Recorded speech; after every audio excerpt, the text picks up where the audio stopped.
Today I don't think I'm gonna do a very long stream, um, just cause Sean's not here. I don't have much to talk about, but I have stuff to talk about, you know. So first of all, I want to talk about today, what kind of happened earlier. So, we were just skating at this place that's close to us for the video that we're working on, and so yeah, we got hella clips there. Is what basically what I'm trying to say. I got one where I ollied up something and then nollie flipped, and then I had so many other clip ideas that like were just for another day, because the lighting was bad and all that. But today it looked like it was gonna thunder, rain, like lightning, all that. I thought I was gonna get rained out like midway through trying my trick. And luckily, we did not get rained out, and we were able to stay until as late as we wanted to. So, yeah, I think the city's actually getting more cool with skateboarders, which I actually like a lot. Because when we skated this town before, um, we'd get like kicked out within the first 5 minutes of being there, and that kind of sucks sometimes, bro. Especially when like you're skating this one spot that's near you, and it's like, I mean, there were before the construction that they did, there were a good three, maybe four spots that you could skate throughout the whole park, plaza, whatever you want to call it. And most of them were sketch as fuck, or just like not hittable. Um, but I did get a few clips there a while ago, because again, there's only a few spots, but the spots that are there are good. So I got a few clips there on the last video I was in. That was fun. That was actually really fun. I wish it was the same kinda, but I don't know. But this time we went to skate the new apartments, because they had just put up brand new apartments near me, and we ended up finding this gap over rail spot, and hippie jump spot, and a manual spot, like and potential ledges. We'd have to rub brick and wax it, do all that, but there's like a ton of potential ledges and line clips. Uh, so expect big things for this next upcoming video. That's all I gotta say. I think I'm gonna surprise a lot of people with this. People that know me know that I, don't show out in videos a lot, but this one I really wanted it to be special, because, unfortunately, my friend is moving to Colorado for 5 months in December, and he's my filmer and all that, and we kind of just have had each other's backs, if that makes sense. And it's kind of like wherever he goes, I go. Wherever I go, he goes. Type of shit. Like, but the best you can explain it is that we both mutually agreed that if we're making it, we're making it together. So it was, in the beginning it was a struggle to even get him to start filming, but once he saw the vision that I saw, he was all in for it, and I actually really appreciate that for him, because it's made me a better skater overall, I should say. Because if I didn't have a filmer to go out with and go skate a bunch of spots and rack up footage, like I probably wouldn't even be nearly as good as I am. And luckily I have the mind that I can try basically anything. So today, the gap over the rail spot that I was talking about, if you know me, you know I'm not good at frontside flips. Like, I can do them, but it's like 3 every 10 tries, and they're not, like, they won't look the best necessarily. I don't have them consistent, is basically what I'm trying to say. But recently I've been trying to learn them because there's just so much that you can do with frontside flips that I've been doing with backside flips, but frontside flip is good for certain spots, and it'll probably look better if I can get it right. So basically I got to the spot and I immediately was like, okay, I'm gonna try to frontside flip this. Like, I passed by it on the road before and I was like, man, that'd be sick for a frontside flip. Too bad I can't do them. And low-key, that's the reason why I wanted to learn them, is because I saw that spot and I was like, I gotta do something there, bro. If backside flip wouldn't look good, it'd kind of be alley-oop and it'd look awkward. So yeah, I'm gonna frontside flip it. I did a few tries, and you know, if I really full commit, I can bring it back and it'll look sick. And I'm trying to pop it as much as I can to make it look even sicker. But I think I'm gonna surprise a lot of people, is what I'm saying. Like, I feel like this video is what's gonna take me out of the underground, if that makes sense. Like, into the clear eye. I don't know, we'll see. It's not up to me.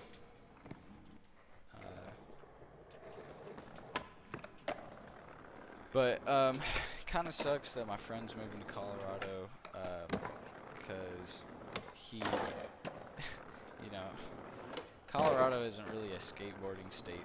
Like, there's a scene, but it's not nearly as big as Atlanta's or Florida's or stuff like that.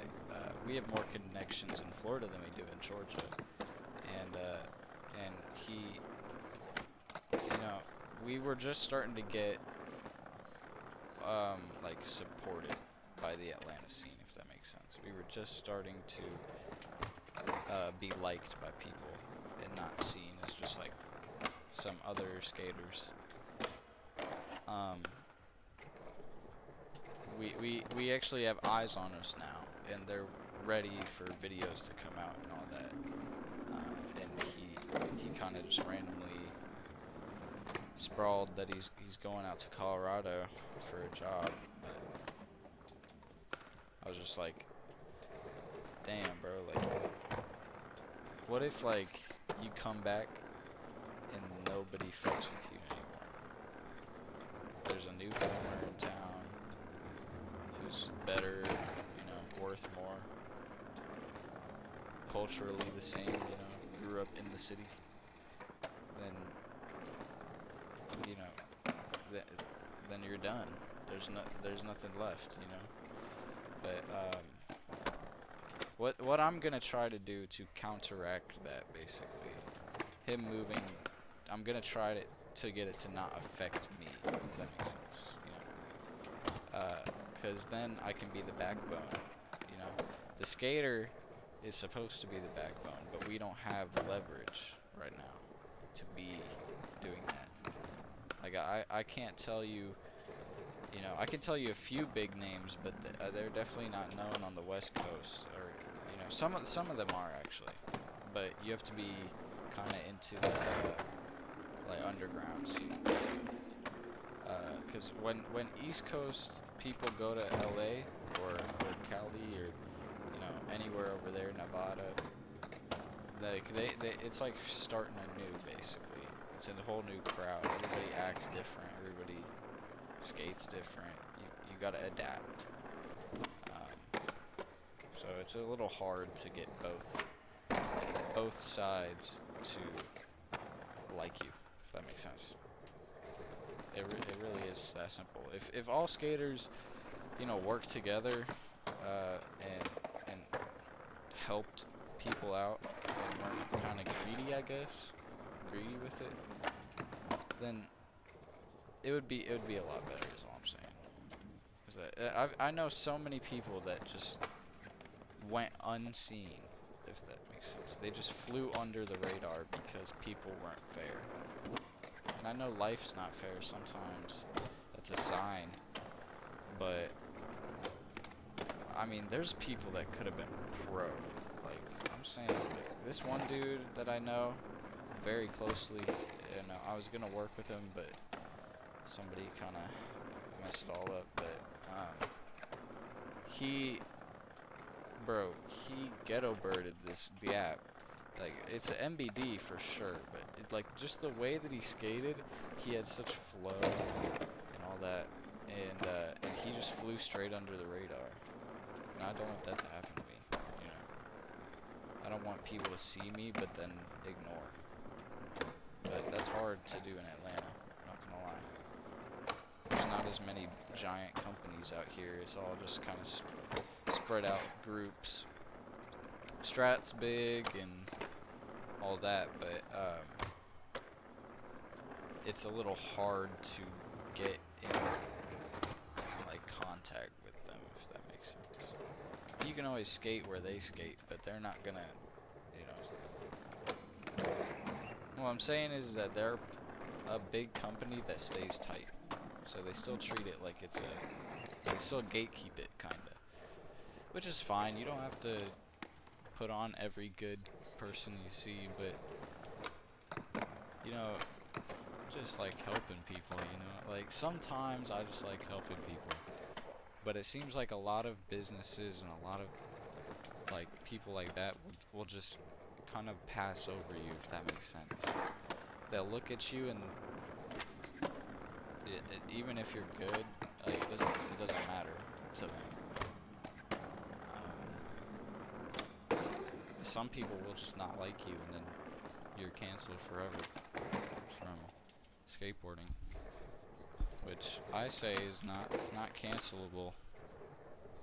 It's like you take a skater away from a community, they're gonna build their own, and that community is sometimes even better than the people that shunned them.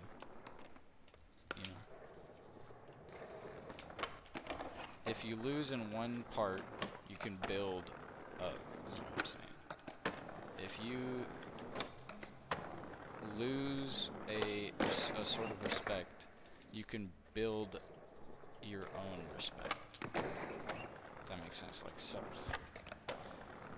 You know, there's people that get shunned from the Atlanta scene, move to the mountains, and then they have their little mountain tribe of skateboarders who also got shunned. And that's sick as fuck to me. I mean, they're raw, bro. Like, I'm talking raw as in, like, bro, like, their style is terrible usually.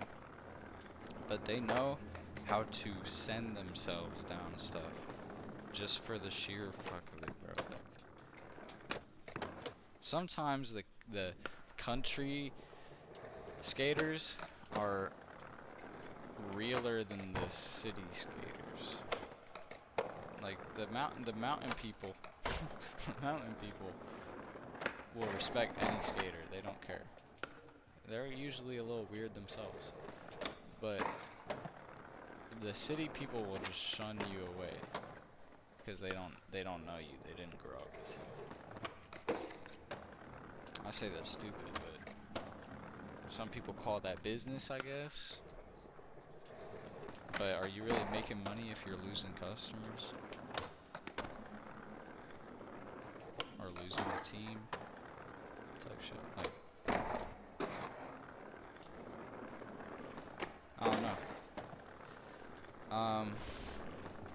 What else is going on?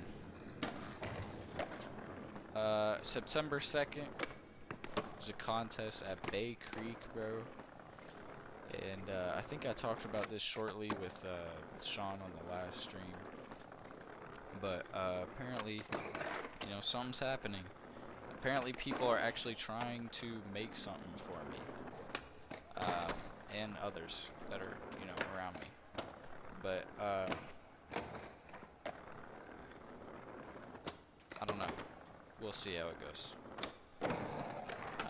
It has to do with someone that I don't really respect, if that makes sense. Someone that I've lost some respect for, and then another person that I just have lost all respect, if that makes sense. So it's being done by one of my heroes. Who, by hero, I mean he helped me to how I am today, if that makes sense. One of my heroes, bro. Looked up to this motherfucker, bro. You know, he's still cool, but he got into stuff that I didn't want, you know, that I didn't want to be around me. And then he stopped, you know, kind of pulling up to Settles, our local.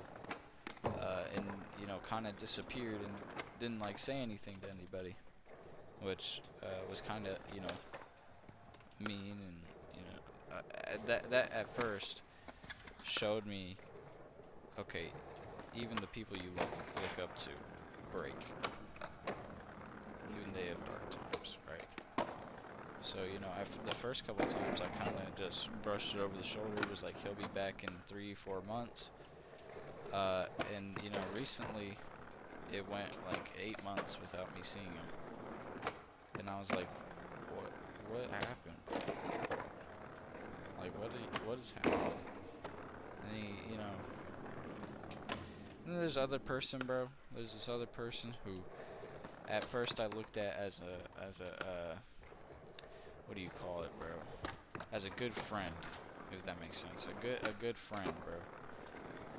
And he completely tore apart a lot of stuff, bro, in my life. A lot of stuff, and ruined or set back a couple people's lives that I hold dear, you know. And he's involved in it too, as in he's trying to help us out. But I've already, you know, I already had my incident with him, and I don't talk to him. He doesn't talk to me. I don't. When I see him, it's eyes shut, you know. I see, but I'm not seeing him in the picture. You know, when he ruined everything, I immediately was like, okay, I gotta take him out the picture then. Not like that. That sounded like a threat. I'm sorry. That was not a threat. I promise. It was not a threat. I'm saying I have to take him out of my own life. So he, you know, has nothing to do with me anymore. People will still connect us and think that we're cool, because that's the image that he wants, if that makes sense. He'll post photos that he didn't even, like, take onto his Instagram, and is like, Lake Day. Like, bro, you weren't there, bro.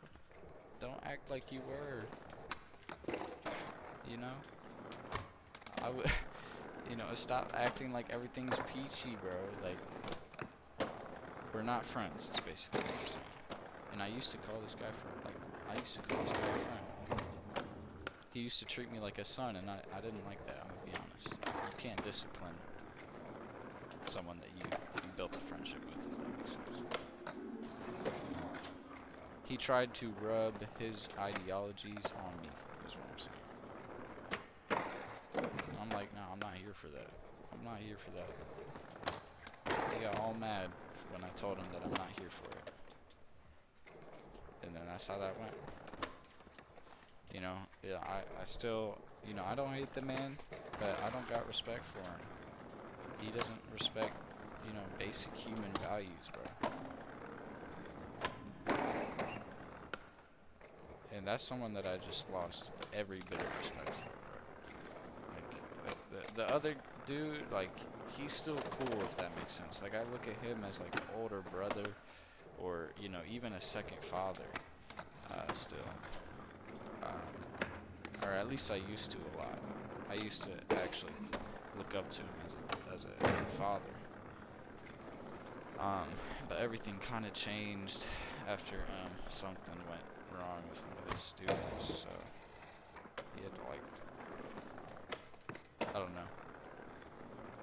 He chose the side of a person who lied, basically, about me. So. And that kind of sucked. That kind of actually really sucked. That was probably one of the worst times in my entire life, is when it was like that.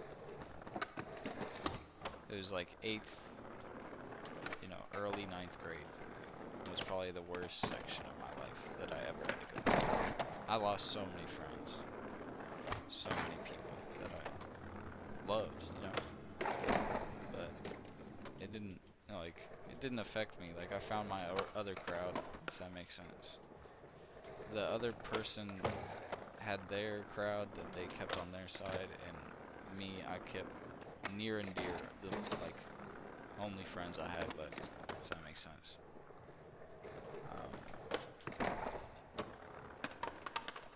Yeah, for me, it's like, if you've ruined that bridge, you know, I'm not gonna rebuild it. I think I've said that on stream before. Is that if you burn the bridge, I'm not rebuilding it. You know, that's up to you if you want to rebuild it. And even then, I could just say no at any point, and it wouldn't be, you know, it wouldn't be shit. Once you damage a part of me, or, you know, something I care about a lot, then it's just, I don't, you know, you'll never see me again. You'll never see me again. That's the thing, is that I will disappear out of some people's lives. They'll see me every single day, us every other summer or so. And then, you know, they fuck up real bad. You know, they've already been doing fuck shit and getting in trouble and doing dumb shit that could just, you know, get some other people arrested, but they're lucky, you know. They have a different life. And they'll do dumb shit, and I'm like, bro, like, I can't hang out with y'all anymore. Like, I'm sorry, like, y'all are cool sometimes, but I can't hang out with you if you're doing dumb shit like this. You know? I'm glad I separated myself from people like that. I think it actually matured me faster than a normal person would.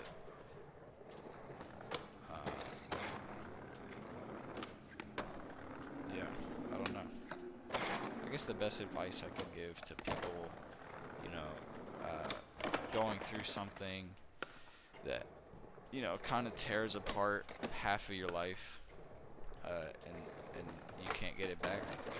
All I say is, take what you have and keep it, you know. Don't let that get in the way. So you just stay away from people that are from your other half, you know. Eventually a half has to break in your life. No matter how rich, no matter how poor, eventually you have to be broken in half. Your whole world has to be flipped upside down. If it doesn't, then I'm sorry, but you're not living a correct life. You know, everybody goes through hardships and struggles, and the best thing you can do is take what you have and build up. It's basically what I've been saying the whole time. Same people that run away from the city, they rebuild. They take what's nothing and form it into something.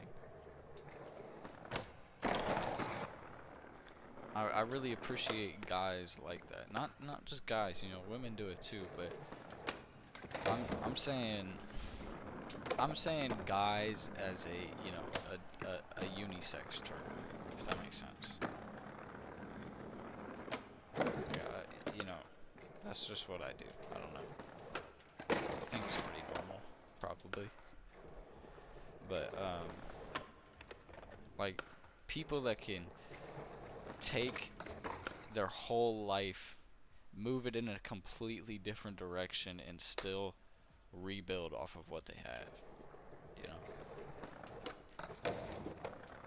Everybody has their talents, bro. And, you know, sometimes you just have to find the correct people to express your talent with.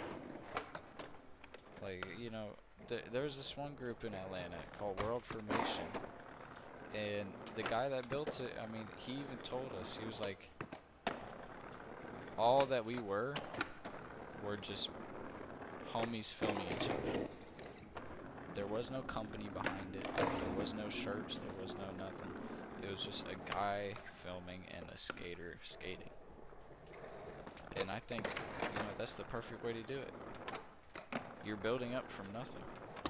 If you build off of something, you already have that leverage. You won't have as much experience. If you form your surroundings out of nothing, then your something will be greater than another person who already had a step forward. Starting from the bottom is the way to go. That's all I gotta say. That's the way to go. Start from the bottom and build up. That company that you wanted to build it. Start from nothing and build it. Any company, bro. It just starts with that first little push over the boundary. How I started this podcast, bro. I wanted to do a podcast for so long because, when I talk to my friends, it's exciting, and not just exciting, but it's like interesting, Like, we'll talk about shit that people don't talk about. It's not just some random storytelling, bullshit. Like, we've actually been through experiences even at a young age. Some people in our group haven't even gone through puberty, So it's like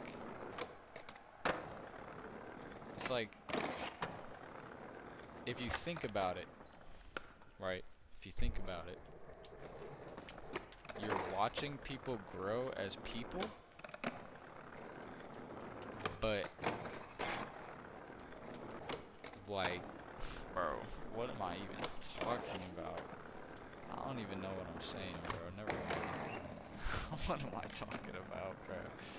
I'm basically saying we have a wide range, We have people that are... Oh, this is what I was going to say, bro. We have people that are currently going through the, life sort of altering events that took place for some other people a lot sooner than other people. So, like, when I have Joel on, right? Joel still has a young mind, if that makes sense. He's not dumb. He just hasn't fully developed in his body wise. That's what I mean. So he kind of has the brain of a kid right now. But he's the same age as me though. So he's currently going through the same sort of life experiences that I was going through 2 years ago. And he gets to talk about that, and then I can join in and talk about some of the other experiences that I've had. Because, surprisingly, if you grow up in the same area as somebody, you seem to have a lot in common about where you grew up and how you grew up. If you live in the suburbs, your mom probably didn't whoop you, bro. Shit. Mine didn't. But I know some friends of mine would get their tail beat constant, bro. Not constant. I'm sounding like they're abusive, bro. No. Like I'm talking about just every parent shit, bro. My parents, it started off kind of like that, but they kind of realized that I'm not really trying to be a bad kid, so I don't really need like a beating, if that makes sense. But yeah, I mean, I just like seeing other people's point of views of things that I've already gone through.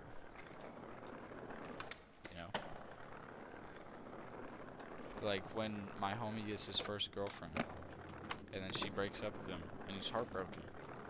I'm like, damn, yeah, I know how you feel. Been through the same shit. Talks about the same sort of issues with people in our area. I'm like, damn, bro, you kind of spitting facts right now, bro. Been dealing with that shit my whole life.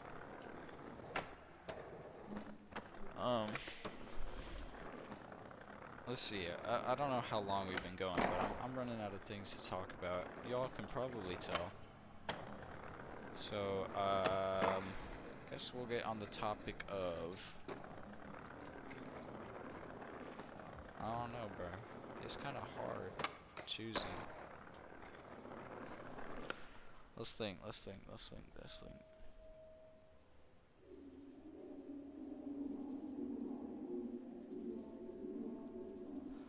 Oh yeah, so as you can see, bro, I'm in a subway system right now, skating in SkateXL, right? So there's a funny thing about trains and me, and it's that they're my biggest fear ever. So um, whenever I get in front of a train, or not in front of a train, what am I talking about, bro? Whenever there's a train around that I can see, I mean, I'm kind of locked eyes on it, bro. I'm not gonna lie. I'm looking straight at that thing, making sure it's not derailing, or none of that, because I would have my hand on the knob of the door or the handle, and immediately rip open the car door and just run, bro. That's what I think about. My friends like to mess with me though, which kind of fucking sucks, dude. This one time, Nate uh, we went to Atlanta. It was one of our first few trips, so he was still like kind of young, I guess. I was younger than him, but I'm saying like less responsible. So he thought it was a smart idea to stand about a foot away from the train as it was coming into the station. And I was like, bro, you're a dumbass. I'm about to see you literally die. And I was telling him, like, please, bro, like, get out of the way, bro. I am not here today to watch this, bro. You know what happens, bro? His ass almost gets sucked under the fucking train.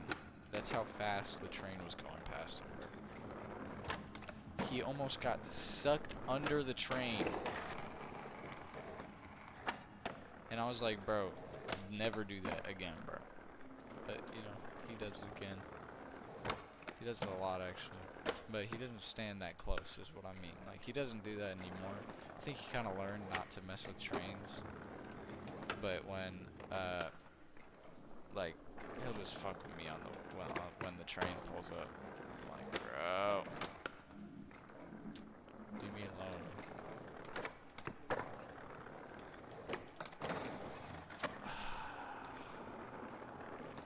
I don't know what to talk about anymore, bro. Oh my goodness, bro.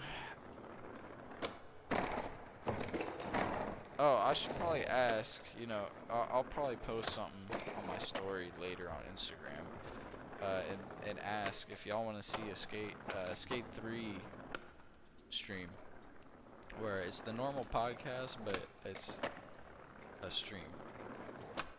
Or, sorry, a Skate 3 stream. Sorry. I'm dumb as fuck sometimes, I'm sorry.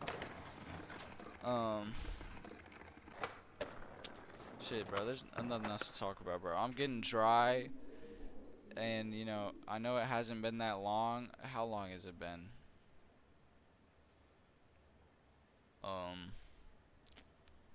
33 minutes. Yeah, I'm sorry, chat. I'm gonna dip out. It was nice, you know, streaming again, though. I'm glad I am back doing this. You know, if I didn't do this, I'd probably, you know, go insane. So yeah. All right, I'm gonna end stream now.